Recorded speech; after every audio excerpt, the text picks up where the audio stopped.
വന്നത് ആംബുലൻസിനോട് താരത്തിന് കൊണ്ടുവന്നത്.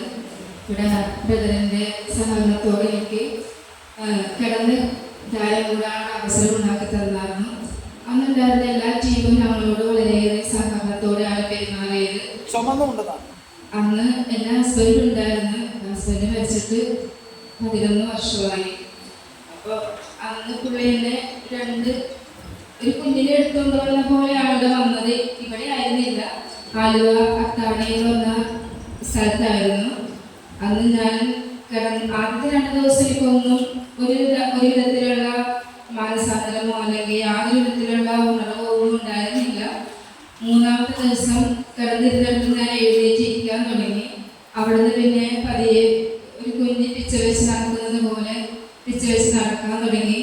അതിനുശേഷം ഞാൻ അന്നത്തെ ദിവസം കുർബാന സ്വീകരണത്തിനിടയിലാണ് എനിക്കിങ്ങനെ നാവിലെ ഓസ്തി വെച്ച ആ നിമിഷം തന്നെ ഒരു മാംസകഷ്ണമായിട്ട് മാറി. അത് ബ്രദർ എടുത്തിട്ടുണ്ടായിരുന്നു.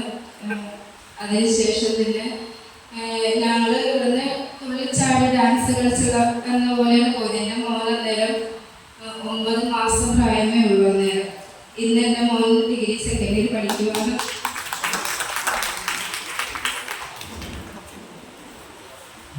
ആനീസ് കൈ പൊക്കിയാൽ മതി, ഞാൻ പറഞ്ഞോളാം.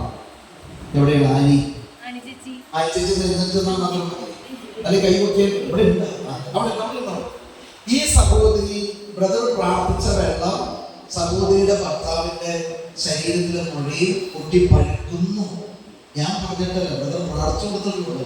ആ ചേച്ചിയുടെ വിശ്വാസം ദൈവം കണ്ട് ഈ സ്ത്രീ ആ മുഴയിൽ പഴുക്കണ സ്ഥലത്തിൽ ബ്ലഡ് ഈ പ്രാർത്ഥിച്ച വെള്ളം ഒഴിച്ചപ്പോൾ പിറ്റേ ദിവസം ആ മുഴ മാറുന്നു, ഉണങ്ങി. സതിയുടെ കൈകൊട്ടി ആനിച്ചേച്ചിനെ കൊണ്ടുവന്ന സതിയാണ്. നിന്റെ കൈ ഒന്ന് എഴുന്നേറ്റിട്ട്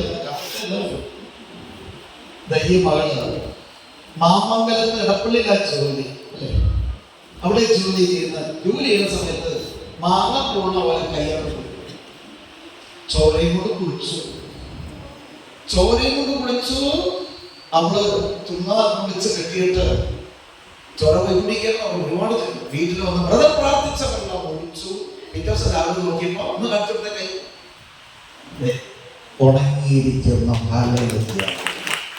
എന്തൊരാനന്ദമേ ക്രിസ്തീയ ജീവിതമേ മതപ്പടകിലിടുന്നു തുണയായി. നമുക്ക് എഴുന്നേറ്റേക്കാം, ശ്വാസം കഴിച്ചേക്കാം, എല്ലാം എഴുന്നേറ്റ്